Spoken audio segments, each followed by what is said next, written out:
Ay, hora me que can disparit le gallenge ala chorsi hora. Sosi. Permisar. Let's talk about the Las Vegas alien encounter. In May of 2023, a family would call 911 saying there were 10-foot tall aliens in their backyard. This happened immediately following a bright green light streaking across the sky, seen from Nevada to Utah, and even by the same police who would respond later to that call. The story then swept through the media as the strange details just got stranger. The family says they also saw men in suits and sunglasses driving in a car with government plates cruising slowly past the house in the following days. The family gave a handful of reluctant interviews, and then they just went dark. The primary witnesses have been almost as elusive as the beings they say they encountered. I went through all the evidence I could find, organized it, and present it to you now. What really happened in Vegas that night? I think I might know. This is Exploring the Paranormal, the Las Vegas Aliens. Here's the timeline of the events as they were told. The Kenmore family lives in a house in a Las Vegas suburb that they rent from a landlord. Angel Kenmore, 16, was working on a car with his younger brother, Joshua. Angel would see a bright object fall from the sky and enter their backyard, sending sparks on impact. When I saw it from the sky, it was a greenish color, and when it fell down, it turned red and then blue. The last thing I saw was sparks. Angel and Joshua went to investigate, but the craft was suddenly nowhere to be seen. In fact, seeing much of anything was difficult because his backyard was now blurry and foggy. But they weren't alone in that fog. I heard a lot of footsteps, and I kind of in a way I heard like a little bit of like voices, but I did heard a lot of footsteps everywhere. Like you could feel them behind you, in front of you, on the side of you, and everywhere. And that's when he saw the first being. Like I saw it walk from left to right very fast. Did you see where it went after that point? No, I went behind the forklift. Angel and Joshua were now face to face with a towering creature. It stood 9 to 10 feet, was incredibly skinny, and had greenish-gray slimy skin. They look like slimy. They look wet like slimy. What color? Like gray? Gray color, yeah. You know like eyes. like dolphin? Yeah. You know the dolphin, the same yeah. color. Same. He describes it as having large human-like eyes, large eyelids, and many sharp teeth. Okay, when I saw it, the first time I saw it, it had normal eyes, like a human eye, like normal, like eyelids and everything. Right. But when it looked at me, it was blinking, and you could see the eyelashes and everything. It also had a light floating over its shoulder, and either one or two bent legs, making Angel think that they might be broken. When I saw it like standing up on two legs, the legs were like bent in a way. I don't know if they're like that but I saw the legs were like bent on the side. One of his leg was like crooked, like he had like a broken leg. That's what it looked like to me, like a crooked leg on the side. This is where it gets strange. In one interview, Angel started saying this. Okay, it kind of looked to me, you know what, it looked like a little bit like a reptile. Something like a tall fish. Okay, you guys both go inside and tell your parents. They didn't believe me at first. Yeah, that's what I was gonna say. Like, they probably did not believe you, right? Yeah, they didn't believe me. So then I called my father, and he came inside too. Your dad saw it My too. dad saw it too, yeah. However, this wouldn't be the only alien that the brothers and father would see that night. The family got guns and weapons and prepared to confront these creatures. And it's here where this now viral video was taken. Let's break this down because a lot of people say the aliens can be seen here if you know where to look. First, we see men of the family enter the backyard with pistols, and they see something and run in fear. Let's zoom in right here. This is the first supposed alien shown, but what about the second? The internet and news largely focused on this strange shadow right here. And between the fence posts, we see more movement, which people think might be its legs. The same investigator who enhanced the first footage also overlaid a 3D model here with bent legs, just like how Angel described. Personally, I think this shadow is likely Joshua's shadow going through the gaps in the fence and onto the ground behind it. But the first alleged alien does seem to be something moving, and the men both see and react to it. Later in this video, at the direction of the father, the mother would zoom in the backyard where the father was saying the creatures were.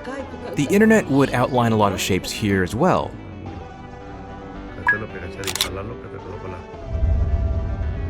We can't extrapolate too much from this footage alone, but luckily for us, this story is still getting weirder. According to Angel, him and his brother would return to that yard, and once more they saw one of the beings. But this time, it was less friendly. Angel and this creature would lock eyes.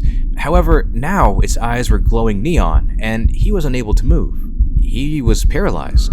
He could see the being's chest moving as it breathed, and he could also hear this breathing, but not with his ears. When I heard him breathing, I heard him breathe in my eyes. Does that make sense? Angel closed his eyes briefly and seconds later was released from this paralysis, where he then ran to his home and called 911. I swear to God, this is not a joke. This is actually weird. We're terrified of it. So there's two people or two subjects that are in your backyard? Correct, and they're very large. They're like 8 foot, 9 feet, 10 foot. I don't know. They look like aliens to us. Big eyes. They have big eyes. Like I can't explain it. And big mouth. They're shiny eyes and they're not human. They're 100% they're not human. While waiting for the police, his family would pray in their home. But as they prayed, the beings didn't just remain in the backyard. So we started praying, my whole family in the living room, and you could hear like how can I say, stepping on the roof, and you could see like, the doors open, like they were shaking, whispering. I heard a lot of screaming in the backyard. Finally, after about 30 minutes, the police came to the house, and the family would tell their story. And again, the story gets stranger. Based on Angel's later interviews, the police would walk around with him and express some fear and unease, but ultimately nothing was found, except for this. Angel claims one of the officers pointed out this circular impression to him, and Angel then took a photo of it. And where's the body cam footage of this part? The 16 minutes of the backyard walkthrough was redacted by the police department. We'll get to that in a bit because that's not the only strange thing the government was doing. The picture would be circulated around a lot on TV and the internet. Now, at face value, we may think it's from a UFO landing, but here we find a problem. Social media sleuths have since pointed out that the circular image has been viewable via Google Earth for more than a year. People would now accuse Angel of deliberately lying. You're not an intellectual. You're a fake and a fraud. I'm going to defend Angel a bit on this. This yard area belongs mostly to the landlord, and these are his vehicles, not the family's. They likely don't go back here a lot. This might be an honest mistake on his part. Well, why are you pulling me? I'm right. Anyways, back to the story. After the police leave, the family would still hear footsteps on the roof, whispers, and things at their door, but for the most part, the encounter was now over. At least for now. On May 6th, 3 bizarre things would happen all in one day. During the day, a black Suburban with government plates would slowly drive by the home while Angel and Joshua were in the front yard. Inside, the brothers saw 3 men, but these weren't ordinary-looking people. They just passed by and they stopped in the front of the house, and they both look at us at the same time, and like there was 3 people, and like they both like turn at the same time. Like they all look like the same persons. I don't know if that makes sense. They had the black, this whole black suit with the white shirt inside, like a normal suit, and they had sunglasses. No, they're all bald. They're all bald. I remember. They're all bald. These identical men would turn to Angel and his brother at the same time. This fits the description of real-life Men in Black associated with the UFO phenomenon. And I said, well, why were they scary? And she said, they had no facial hair, none. She said they had no eyebrows, no eyelashes, nothing. Their hair looked like they had a wig on, like it was attached to their hat, like it wasn't even real. The next weird thing to happen was a large drone would appear over the backyard. What do you mean there was a drone? How do you know it was a drone? It was a drone. I saw it. It was a drone. It was kind of big. Like, how can I? Maybe like 20 inches, maybe. Big drone. Like somebody could have had a drone trying to take pictures of the backyard from your property? Maybe, yeah. But it had police lights on it. It had blue and red police lights on it. It had blue and red? I don't know. It might be the police. I don't know. You might be wondering, was that actually the police? And that isn't going to be the last time you ask that question. Because at midnight, 2 more people would come to the home claiming to be police officers. Apparently, they needed to inspect the backyard some more, but the police department denied that they sent more police over. Metro Vegas police going to the house days after this crash, a couple of sergeants, couple of investigators, the family reports, and they didn't exist. The Metro Police are saying we didn't. Do we believe the Metro Police when they say they didn't? Or do we think that somebody did show up dressed as them? An alleged close relative of Angel would contact YouTuber QuirkZone on a burner phone and give even more details. There's so much more things we can't say, like how they took all of my relatives' clothes and never gave it back. They said they were the police detectives, but we never saw a badge. Angel said no policeman or police car came. They showed up at night as well. It says the last time they showed up, Angel tried to record them, but he couldn't. The phone was like froze, and they said they were going to the backyard, and that's when he tried to record, but they never came back out. It's like they disappeared or left through the backyard of our neighbors. Now enter Doug Papa, an investigative journalist and former undercover cop who mainly focuses on police corruption. The day I can tell the truth because somebody's pressuring me, and the day the system doesn't want me to tell the truth because somebody's pressuring me, is the day I leave the badge on the desk and walk away. He originally broke the Las Vegas alien story by personally interviewing Angel, his family, and his neighbors. He found some pretty bizarre things. For instance, this case was listed as closed after the police responded to the 911 call. And also, if the case was closed, ladies and gentlemen, like it's reported in the log, then why did these 2 other officers, like the mother said, came back 2 days later and said the other cops didn't do something correctly or something? What are they looking for? While interviewing Angel, Angel said something very weird to Doug. Angel. Yeah. Can you do me a favor? Yeah. Can you get his plate? His license plate? Okay, your license plate. Who the f*** is asking Angel to get Doug Papa's license plate? And that's what he was wondering too. Angel claimed it was just a reporter, but Doug did his own research. As it turns out, Angel was lying about that part. Remember, he lied to me that day, folks. You remember from the other podcast. He told me he was talking to a reporter. And then later on, he changed. He said it was a detective. And I found out from my sources, it was a detective, a counterterrorism detective assigned to the Las Vegas Metropolitan Police Department's Homeland Security Division. Okay, so now you probably have some questions. Good. Get ready to have some more. Let's talk about the police cameras which were installed at the property. Doug investigated this and found out who specifically installed the cameras. They were installed on May 19th in a lamp post in the rear yard of the family's home, and my police sources said those were definitely installed by the technical and surveillance squad that works for Homeland Security, and they were pulled out 3 days before May 27th when I went back. And they were likely feeding the footage to the Southern Nevada Counterterrorism Center. It's called the Real-Time Crime Center, and that's the camera's home base that were installed at Angel's house. The Real-Time Crime Center is in the Southern Nevada Counterterrorism Center. Doug would also discover that the missing body cam footage from that night may have been deleted. And the speculation is that something was either deleted or changed in the record system, whether it was a body camera or a dispatch system, we don't know, because he's not even talking to his friends. I got his name, but I'm not going to mention it. So that came from reliable sources within Metro. Next, Angel would show Doug a strange drawing which appeared to be scratched into the ground that showed the home and the events of that night. On May 27th, when I was at the house talking to the family, Angel and his brother took me into the backyard, and they showed me what's in this photo here, which are chalk drawings or etchings, whatever you want to talk, in the concrete. Angel says that wasn't there last night, but the next morning when they opened up the door, they saw these chalk drawings in the concrete. Yeah. Actually, this is my shower. Yeah. You see why I painted it? So one night I was taking a shower, and I feel like something behind me. So I looked. It was like a shadow, like it looked like something small, like a little. I don't know how to say it.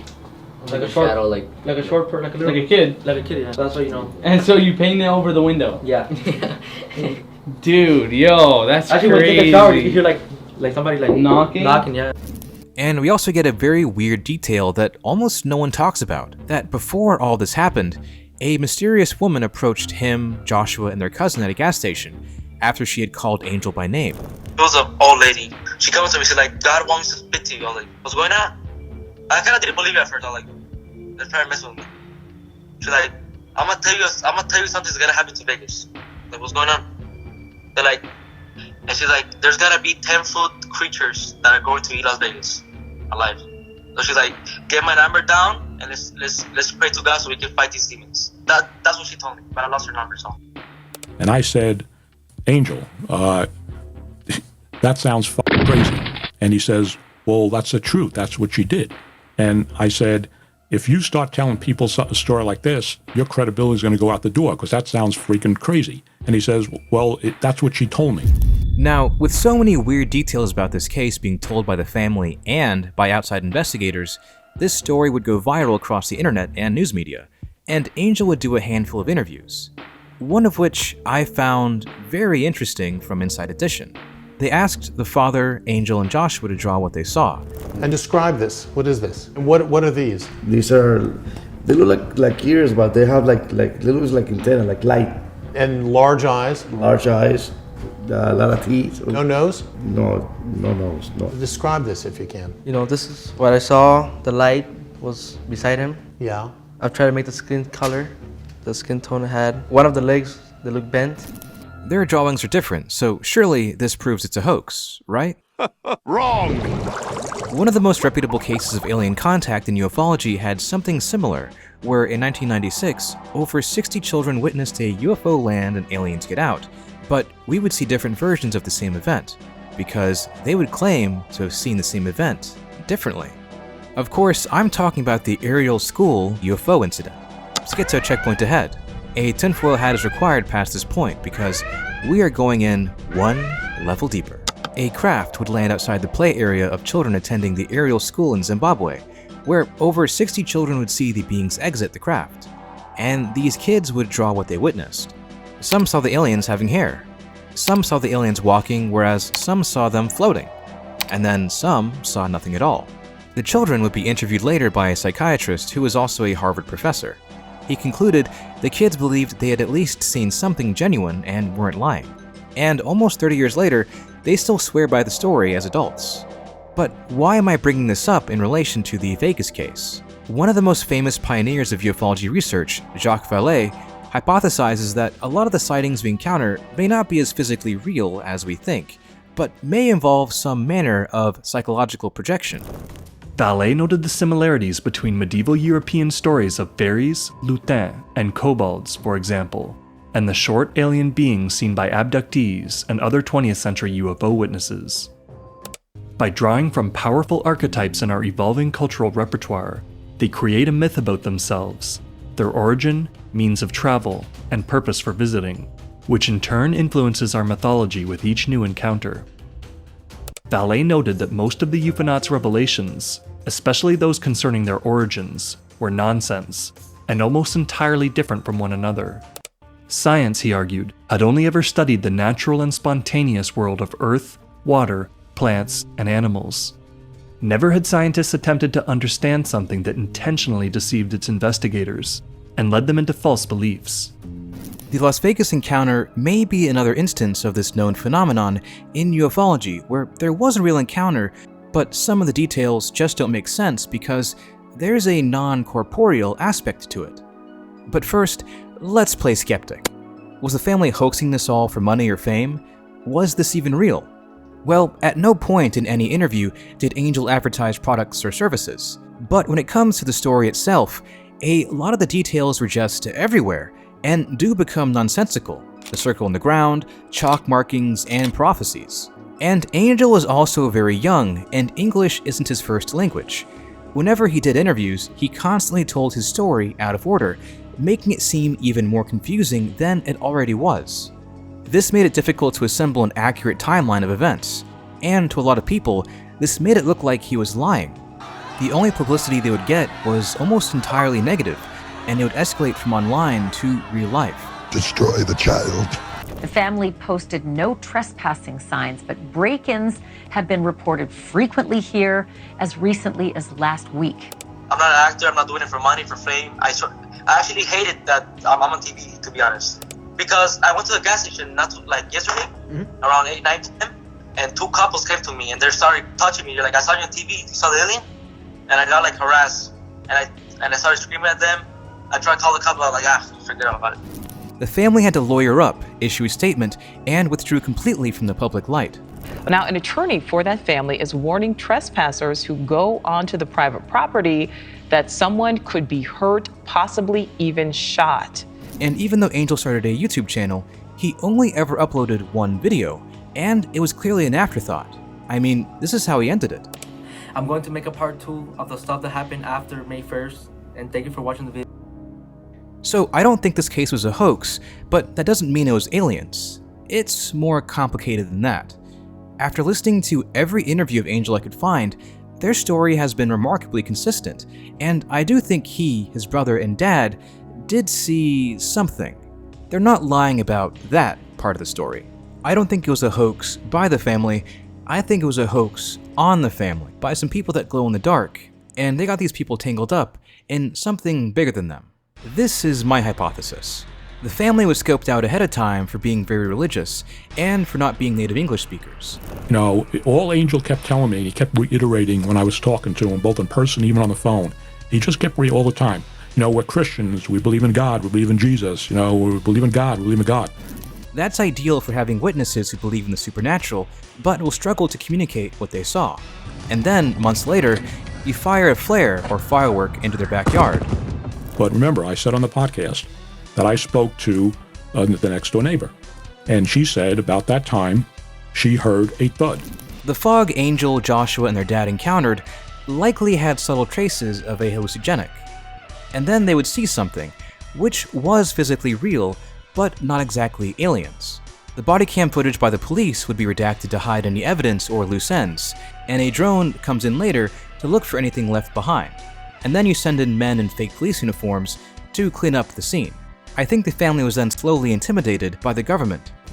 And then he wrote this. He says, the same 2 men that visited, and I have it blacked out, but I'll just say that visited his family, were the same 2 that visited Angel and told him it's best he said it was a prank. Otherwise, visas would get revoked in the family. But when he said he would get hate and potentially get hurt, they said, okay, we'll say it was paranormal. And that's why he said what he said. You mentioned paranormal activity. What exactly did you see? Well, I was in another room. My brother called me, and there was a upside down cross, and there was a Jesus statue in it. They ripped Jesus out of it, they threw him like across the room, and it was floating upside down. Are you saying floating in the air? Yeah, like in the air. It was floating upside down. What did the priest say when they actually came to your house? They were saying that it might be fallen angels, like demons or fallen angels, something like that. But what would the motivation be behind creating a wild and crazy viral psyop on an unsuspecting family? Well, the very next month, in early June, David Grush would go public with News Nation. Welcome. Have a seat.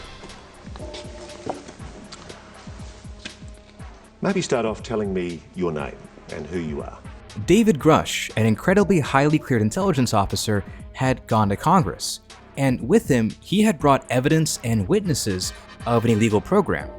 It was the UFO crash retrieval and reverse engineering program of the United States.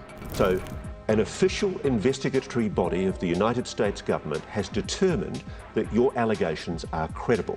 Correct. If you want to know more, I made a video compiling and organizing all of his claims to help you get caught up. I think because Grush was doing everything legally, it was harder to discredit him and stop him.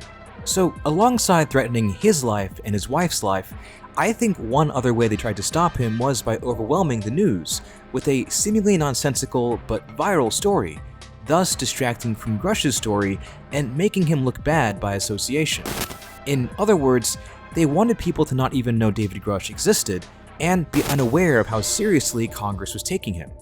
However, I want you to disagree with me on my hypothesis here, because there might be more to this case than what I found, and I don't think I can give exactly one answer to it. The Las Vegas alien encounter is a genuine rabbit hole of bizarre things all intersecting into one. So I encourage you to look at the facts for yourself and use this video as a good first step. Ufology has always had cases where people lie for fame and money, But this was not one of them, and yet the family was treated like it was. All I can say for sure is that the family saw something real, and it's worth investigating further. There's a lot here that may still be hidden, and with an open mind, who knows what you'll find. This has been Lately, ending transmission. Special thanks to my members Patron Lev 1384, Jacob Buxton 932, and McJohn 69.